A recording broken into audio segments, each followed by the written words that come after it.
नमस्कार, मी संतोष. आपण पाहता star bulletin times. Star bulletin times मध्ये आपलं सर्वांचं प्रथमतः सहर्ष स्वागत. आज आपण पिंपरखेडमध्ये आता मागेच पाहिलं असेल तुम्ही, पहिली एक आजीचा जाधव आजीचा एक बिबट्याने बळी घेतला आणि 5.5 वर्षाच्या मुलीचा शिवान्या बोंबे या मुलीचा एक बळी झाला. आणि आज रोहन बोंबे या ठिकाणी बिबट्याच्या हल्ल्यात त्याचा सुद्धा मृत्यू झालेला आहे.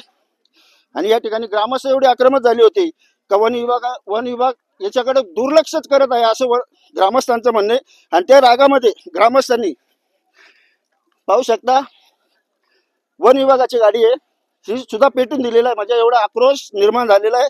आणि वन विभागाने पण सुद्धा याच्यासाठी सावध राहावं, ठोस पाऊल लवकरात लवकर उचलावं, नाही अन्यथा हे आंदोलन पेटलं जाणार आणि आक्रमक भूमिका ग्रामस्थ वापरू शकतात.